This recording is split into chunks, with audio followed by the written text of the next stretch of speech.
Hi, welcome to Yoga for Runners today. A couple of blocks and a strap are all the props that you're going to need, and a few new poses for you today, a few new ways to use the strap, so hopefully that'll feel really good. You're going to come starting lying down on your back, so making your way there when you're ready. And as always, we'll just have a couple of moments to kind of get grounded before the beginning of class. You can open the legs completely out to the ground if you want, or you can keep the knees bent, allowing them to knock together. So whatever feels comfortable for you. If you've just come back from a run, then allowing the body a little bit of time to kind of sink in here, sink into the mat, open out. Notice if you're holding any tension anywhere, allowing your eyes to close. Finding a little bit of broadness through the chest. Maybe the hands open up a little bit. Allowing your hips to sink down and become heavy. Find a little bit of space in your jaw, in your forehead.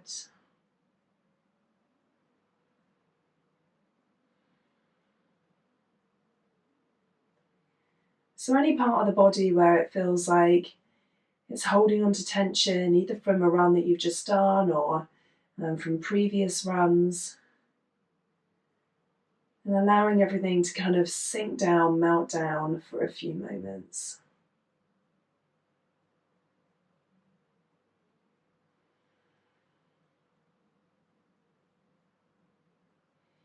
You can see if you want about bringing your breath into the lower ribs, the side body, the back of the body.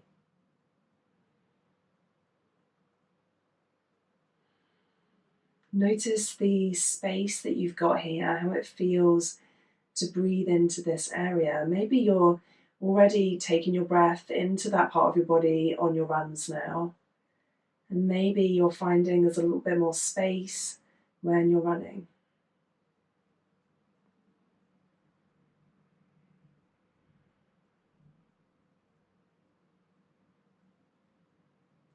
Taking a couple more breaths here.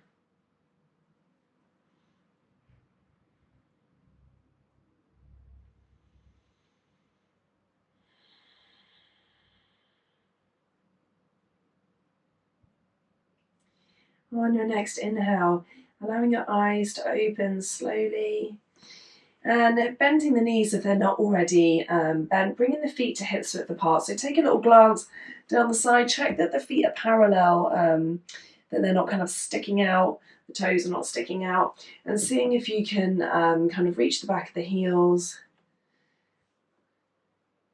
And then lifting up the right foot from the ground. I'm going to come into a figure four stretch. So bringing the right ankle on top of the left thigh and taking a moment with that left foot on the ground. So you might automatically want to sort of pick up the left foot and be like, I know where I'm at in this stretch. Have a little feel into where your body's at today. So notice how far that right knee can open up.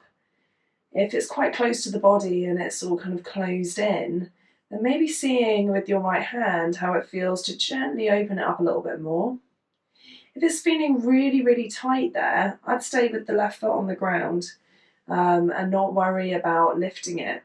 If that knee's really nice and open, then you might see about lifting the left foot, interlacing fingers either behind the thigh or behind the shin. So the aim of the game here is to keep the head on the ground, keep the shoulders open.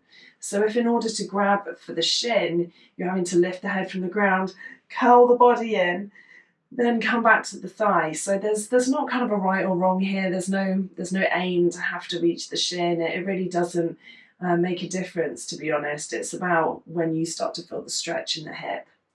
And you can flex through the feet here. That will make it feel a little stronger. And if you're feeling super open today and you're like, I'm comfortably holding onto the shin, I can't feel a stretch at all, then you can begin to draw the foot closer to your body. Definitely not something I'm needing today, but if you're feeling really open, then go for it. And then continuing to open up that knee. So even if you're taking the interlace of the fingers behind the shin or the thigh, keeping the knee open away from the body. Sometimes once we lift the foot, the knee starts coming in and then you're losing out on that stretch in the hip. And once you've got into that place that feels good, going to take a few breaths here. Maybe you allow the eyes to close again. And sending your exhales down to that right hip, almost imagining as you exhale those muscle fibers moving a little further away from each other, creating a bit of space.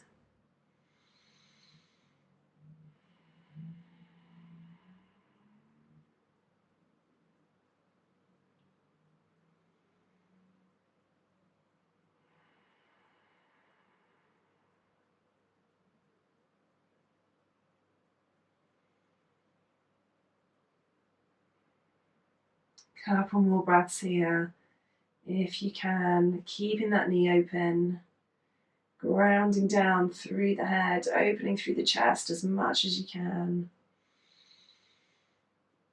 And then releasing the fingers, left foot comes down to the ground, right foot comes down. You might want to take a little kind of like a windscreen wipe with the legs or a little shake with the legs just to release the hip.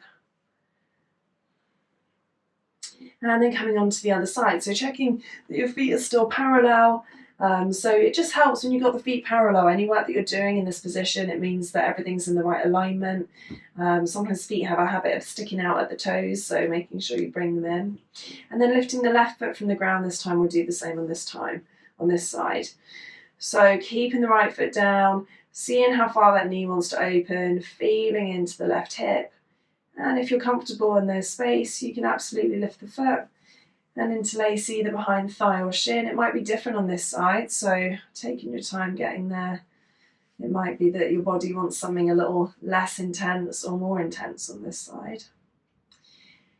And then staying here for a little while, allowing everything to open up. So this is a really great stretch if you tend to get super tight hips.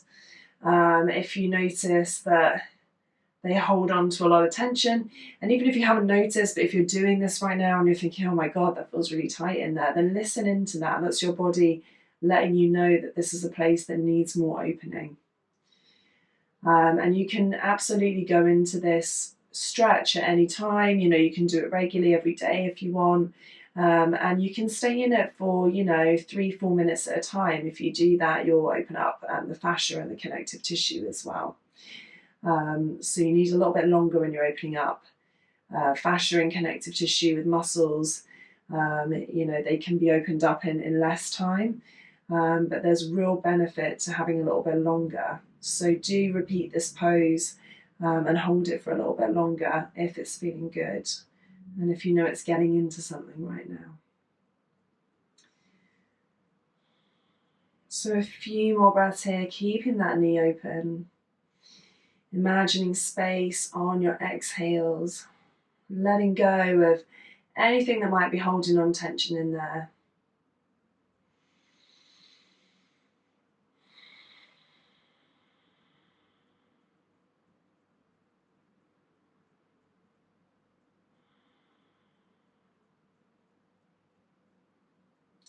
One more breath here. And then releasing. Fingers, right foot comes down, left foot comes down. And you can take a shake through the legs. You can take the windscreen wipers, whatever feels good. And then we're going to do some work on the side with the strap. So grabbing hold of your strap, rolling over onto your side. It doesn't matter which one, we'll do both. So whichever way feels good. You're going to take your head in your hand.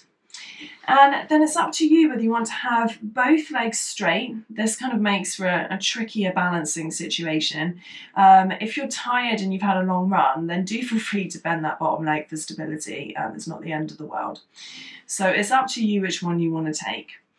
Your strap is here because what we're going to do is inhale and we're going to lift up whichever leg's on the top. Now it may be that you have a reach to the big toe. And if you do, then you can grab hold of the big toe and come into the stretch that way.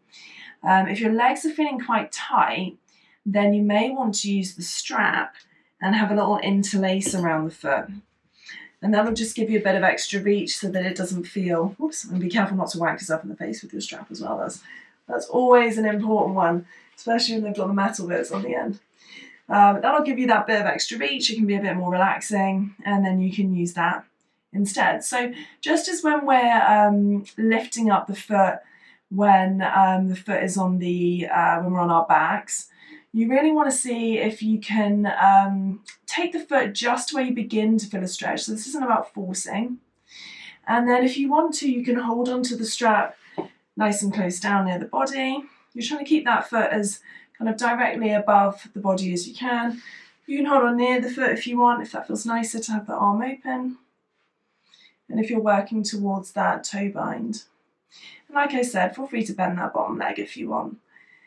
So we're going to stay here for a little while. And no stress at all about having the bind with the foot if it's not there. It's not at all essential. You can flex through that top foot. You can flex through the bottom foot if you want. And like I said, if it feels a little wobbly, just bend the bottom leg. So seeing how it feels here for you. Maybe you feel more open in this position than you do when you're lifting up the leg the other way. So this is all about exploring into the body and seeing what's going on.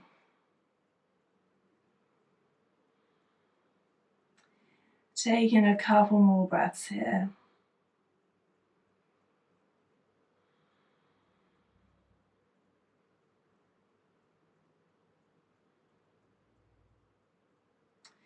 And then releasing the foot, releasing the strap if you've got it, lowering the leg down, and then rolling over onto your other side. So I'm going to turn around this way just so that I can continue to be able to see you. You can see me. But yeah, turn around whichever way feels good. So head in the hand, nice relaxing position. And again, up to you whether you want to have the leg straight or the leg bent. You can start with the leg bent if you want as you're feeling to go up there. If you know that you already have that bind, then of course you can grab the toe and just lift the foot up. If you haven't done this stretch before, then working really slowly, bringing the foot up to the side, and then maybe grabbing hold of the strap, having that extra bit of support. So straps are really good in opening up the legs. It means that you don't overstretch. So please be encouraged to do that, to use the strap. And of course you can try for that little balance, keeping the bottom leg straight. Feels much harder on this side for me, so I think I'm going to bend the leg. See where you're at with that.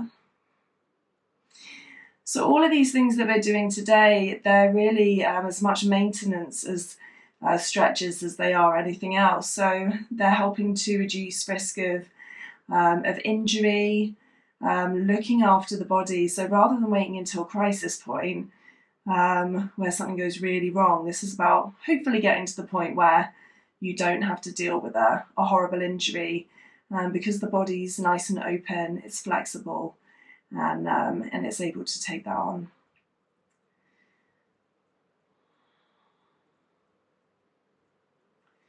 So a couple more breaths here.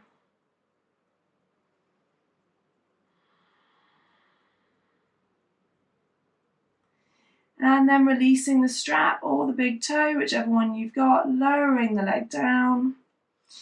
And then finding your way into all fours when you're ready. We'll use the strap again later, so just keeping it relatively handy.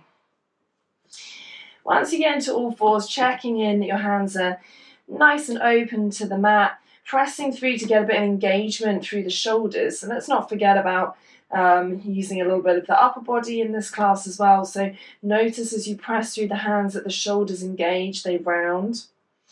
Knees underneath hips, and then taking a few cat-cows to start with. So just easing into the lower back. So inhaling, lifting hips, and then drawing chest through the arms. And while you're doing this, seeing if you can keep an engagement through the belly as well. So exhaling, tucking the tailbone, rounding the spine and getting a sense of the abdominals drawing up towards the spine and almost wrapping around the waist. Coming through once more, inhaling, whew, hair in my face, opening up, and exhaling, tucking, rounding.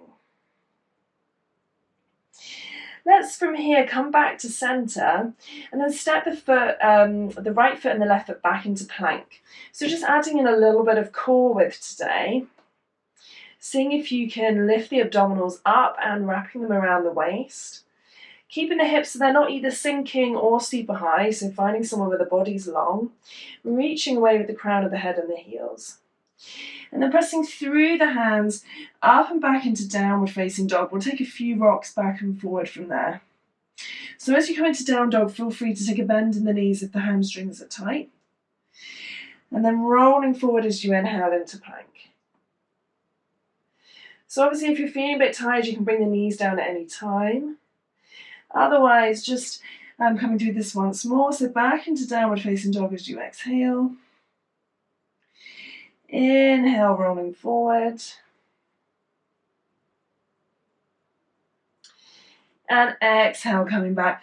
Taking a pedal with the feet if that feels good. So inhale, rising up onto both toes. Exhaling, lowering down the right heel. Opening up the back of the calf. Feeling into the back of the right leg. Inhaling, rising up onto the toes. Exhaling, lowering down the left heel, opening up the back of the left leg. So coming through this a couple more times at your own pace, nice and slow.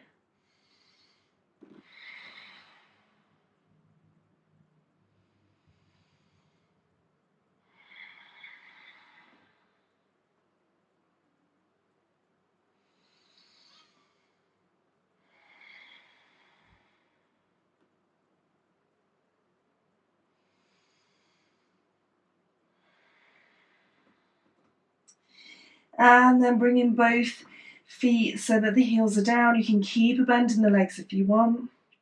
Inhale, rising up onto the tiptoes.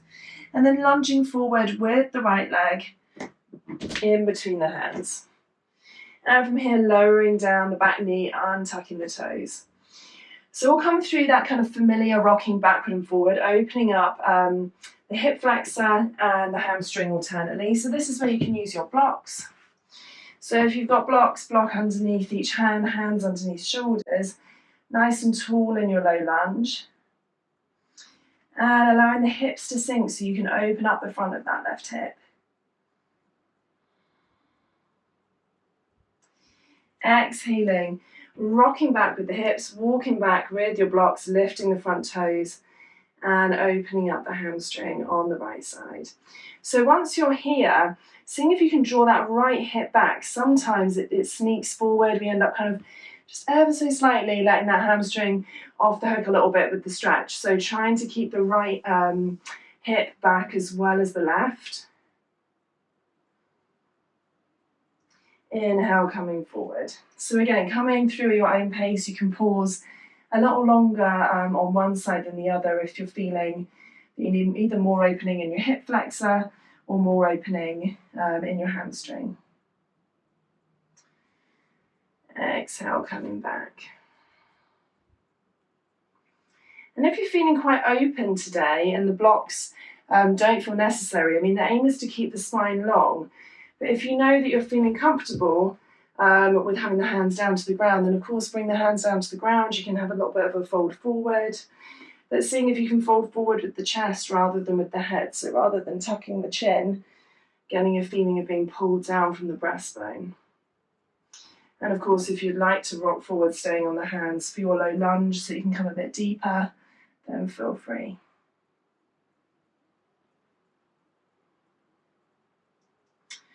We'll take one more of these when you're ready.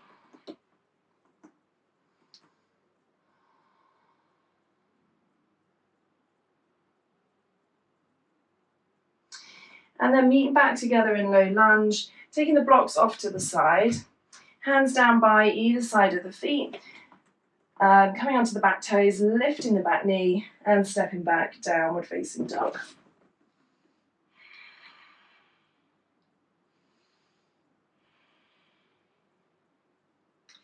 So really reaching the hips high to the sky, Don't worry about the heels reaching the ground, just get a sense of the heels coming down towards the earth. So stretching and opening through the back legs.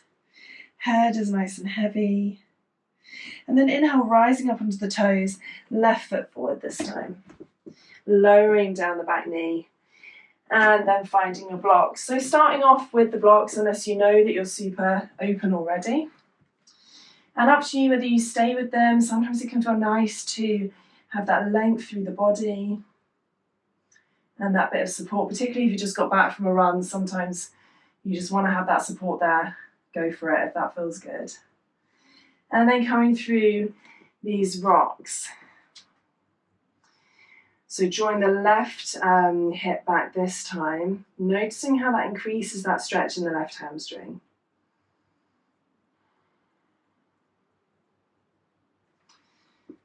And then coming through at your own pace. So we'll come through another 3 times on this side.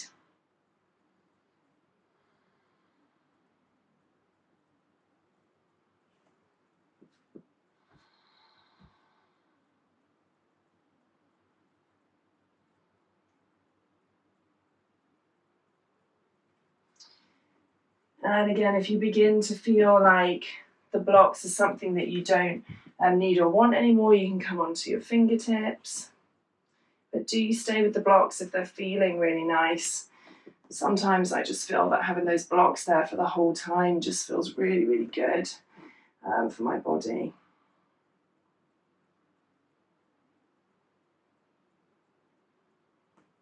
So one more time, rocking forwards and back. And again, just observing your body here, noticing what's feeling tight. Are the hip flexors tight? Are the hamstrings tight? Maybe everything's feeling tight today and you're thinking, oh my God, I need to do this more often. And you know, if that's the case, then you're probably in very good company. I often feel that way as well. So having a little listen in, seeing what's going on. Coming forward when you're ready. And then hands either side of the foot. Coming up onto those back toes, lifting the back knee, and coming into downward facing dog.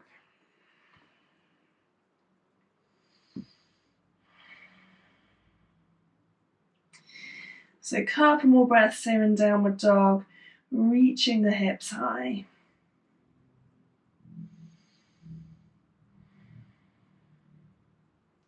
And then inhale, roll forward into plank. We'll take a breath in plank. Nice and strong through the body, really long.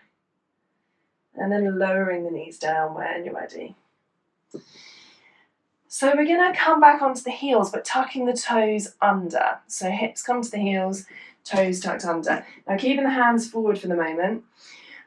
This might be something that you already do as part of your running stretches, and in that case you'll know what this is going to feel like. If this is a new stretch for you, please be aware that it can feel very intense, just regardless of who you are. If you're running and your feet are working really hard, it can feel incredibly intense. So you can always come back to this position with the hands in front of the body, and you can always untuck the toes at any time. So have a little listen in, see what's feeling good today. If you're okay with the hands forward, you can then begin to walk them back to the thighs. You'll notice that starts to open up the back of those feet a lot more. And if you want to, you can bring hands to prayer. So it's up to you really how far you want to bring the weight back here. The further that the body comes back, the more weight and the more opening comes into the back of the feet. You'll probably have one foot that is tighter than the other, and it can start to feel quite intense after a while. So maybe closing the eyes, coming back to your breath, and seeing if you can do another 3 breaths here, keeping the toes tucked. Of course you can come out anytime, this is not torture, but seeing if you can breathe through that discomfort.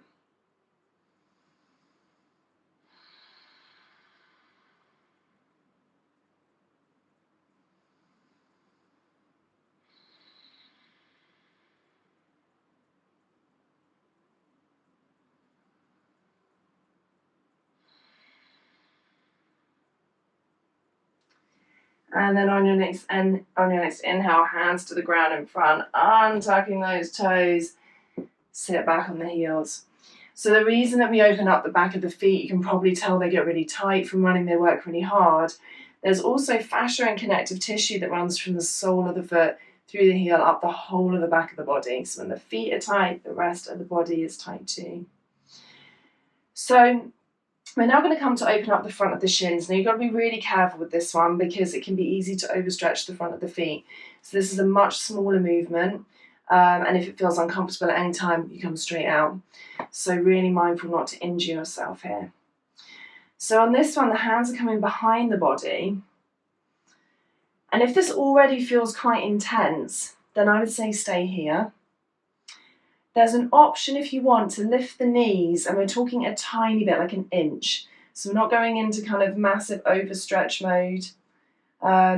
If you're super comfortable with them an inch off, you might go for a couple of inches, but this is not a mammoth stretch. You know, we're not bringing the knees up to the forehead or anything like that. It's literally listening in to where you begin to feel a stretch in the front of the ankles and the feet. It's like I said, it's really easy to overstretch here. So please be mindful, don't lift the knees up too far.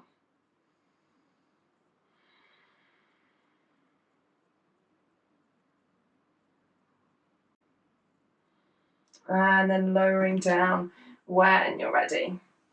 And bringing the feet in front of the body, nice and straight. So you might find that it feels okay sitting here. You might find you get a little bit of rounding through the spine. So if the hamstrings are very tight, you can get a bit of rounding through the spine.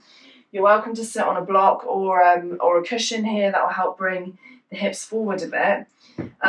If you haven't got a block or a cushion with you today, then a nice little way to do it is just to kind of roll your mat down a little bit, if you just want a bit extra, and then sit on the edge of that, and that will help tip your hips forward a bit too. So that's an option if you haven't got anything else to sit on.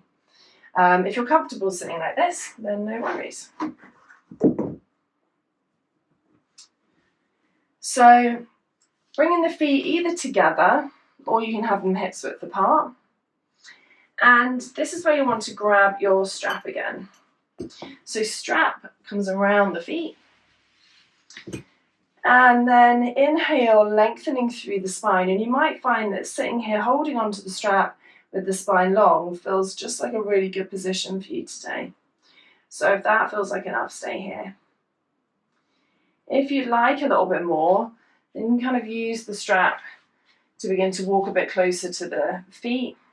So again, this is about leading with the breastbone, not with the head. So keeping the gaze up or kind of forward. And rather than a feeling of the chest coming down, imagine the chest coming to meet the feet. So kind of coming forward along the mat. So that's the sensation that you're getting. And if you end up staying really kind of upright, then that's absolutely okay. So don't worry if you stay something like here. If you know that you've got the reach to the feet, then you can hold on to the feet if you prefer. But the strap's kind of just a nice way to get a little bit of relaxation in the upper body. So I'm not going to come forward too far here because my bump somewhat gets in the way with this one. But if you're comfortable to come further forward, then do. And we'll stay here for a couple more breaths.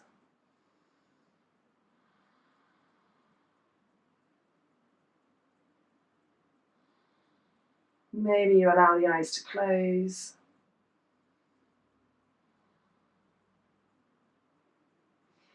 And then inhale, releasing the strap off to the side. Hands come behind the body and shake out through the legs.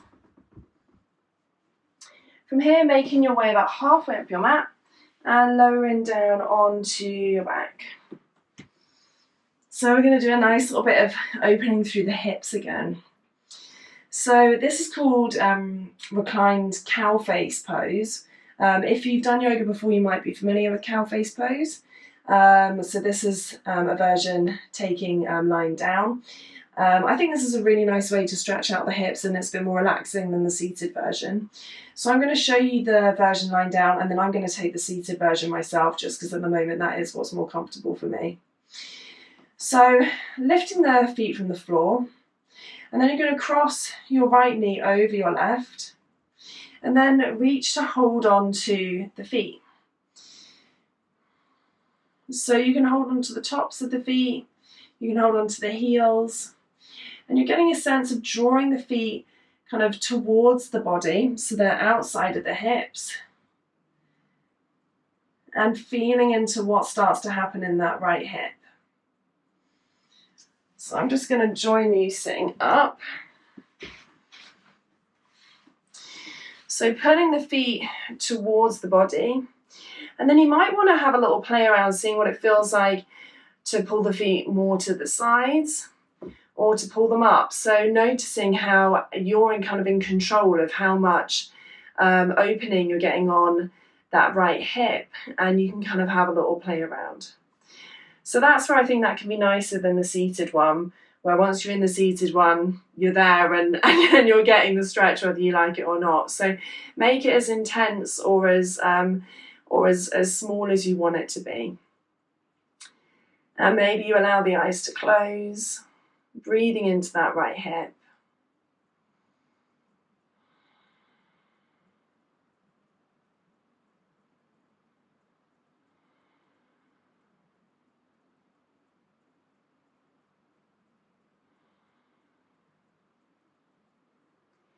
Maybe there's a little bit more space in there this time than when we did the figure 4 at the beginning of class.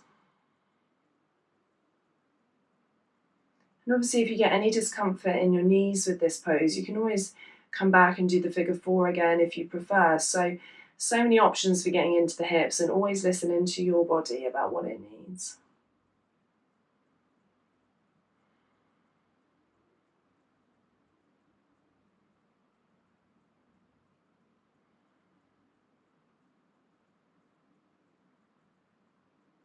On your next inhale, releasing the feet and letting go. Maybe you take a little shake through the feet, so maybe you give the legs and the feet a little shake on the ground. And then coming on to the other side, so you're crossing the other leg over the top once you've lifted up, holding onto the feet, drawing the feet out to the sides, in towards the body, having a little play around. So coming into that left hip this time. So your choice how you want to hold on, but seeing if you can get a sense of opening up through the left hip, whichever variation you choose.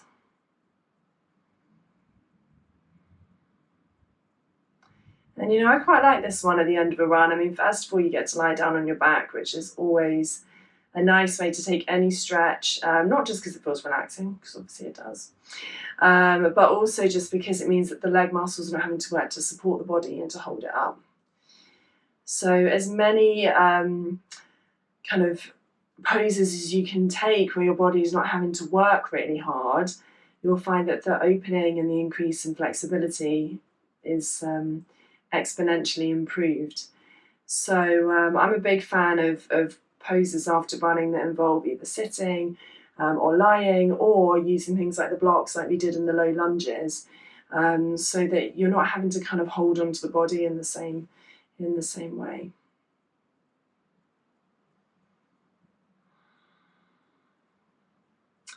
So a couple more breaths in this reclining cow face pose.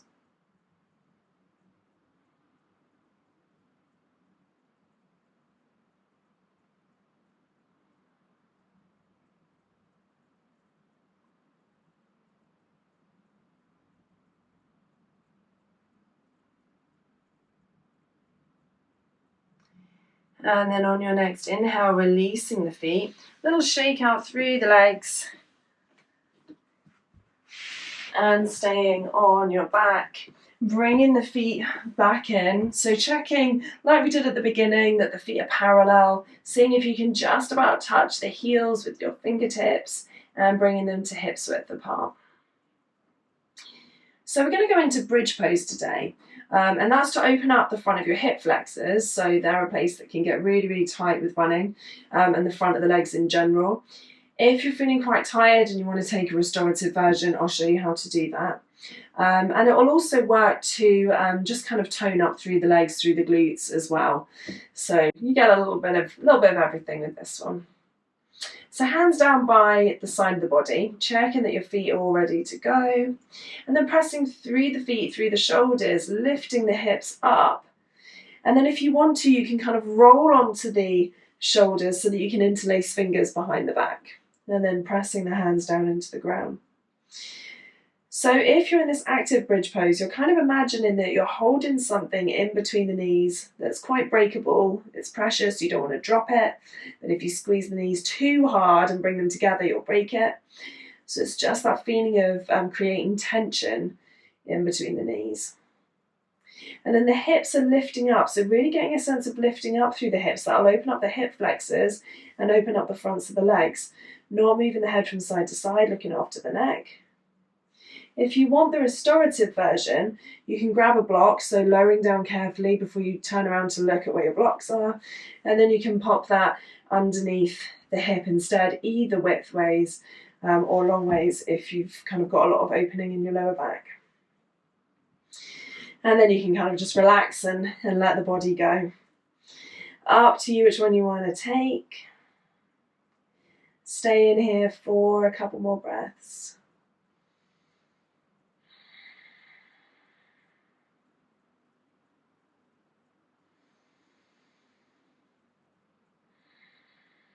When you're ready to come out, removing the block if you've got it there. Otherwise, releasing the hands, rising up onto the toes, and then lowering down really, really carefully, one vertebrae at a time, all the way back down. Once you get there, taking a little windscreen wiper with the legs side to side.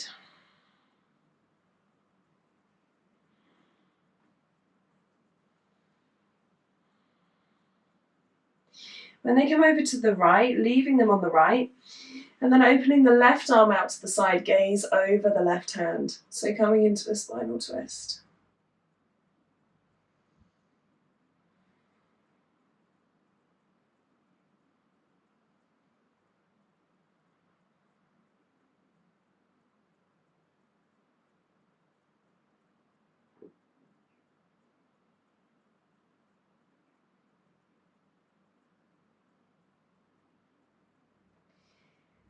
Taking a couple more breaths here in this twist. So really looking after the health of the lower back, which is really connected into all the muscles that are needed for running.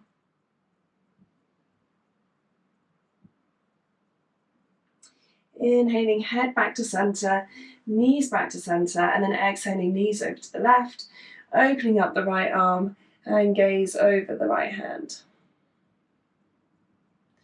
So you can allow your eyes to close here if that feels good in this twist.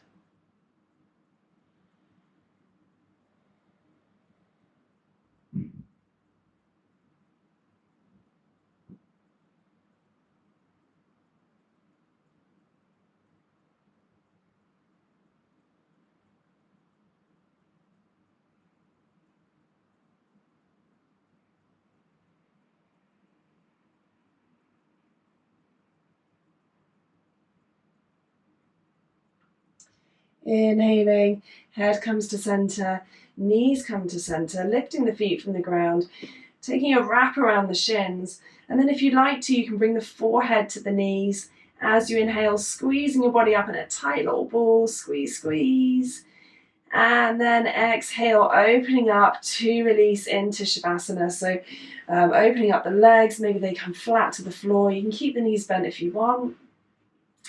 And perhaps you open up your arms into a kind of cactus shape. So bending the arms at the elbows, shoulder height, palms up to the sky. So opening up through the chest a little bit, allowing the front of the body to find a little bit of length. Eyes come to close and the feet, maybe they kind of open up to the sides. You can take a little nod of the head side to side, really slow, bringing a little bit of movement through the neck.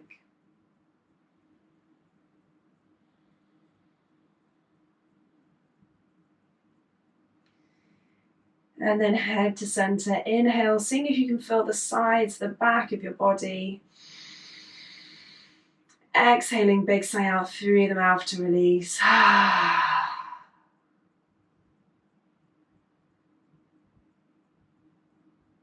Noticing your body becoming heavy, allowing it to be in that place. Allowing it to let go, to not hold on, seeing if you can really visualize every point of contact that the back of your body has with the ground, sinking down deeper and deeper.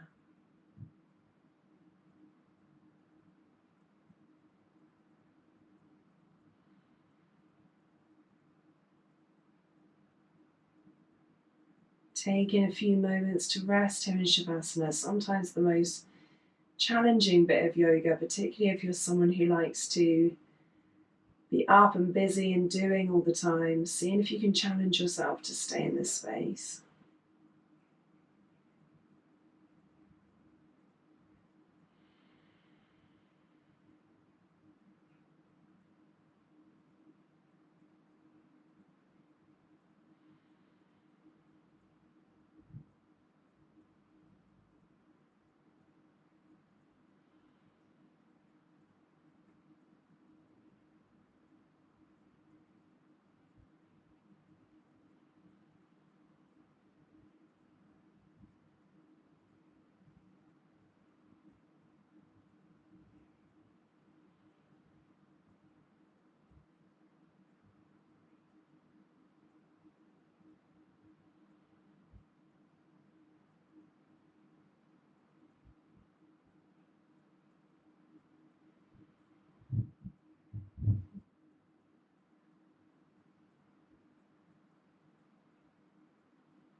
So if you're able to today, staying here for at least 2 or 3 minutes longer, letting your body have this restful pose, so important. Seeing if you can take on that challenge to be still.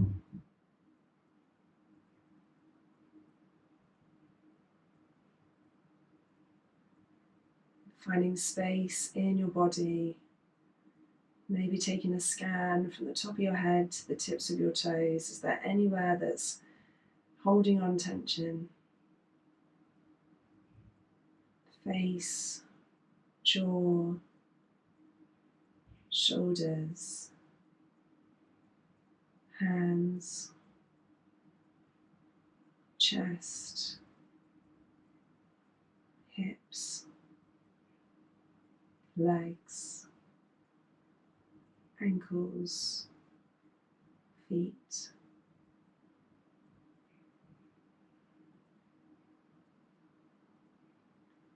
Thank you so much for joining me today. Namaste.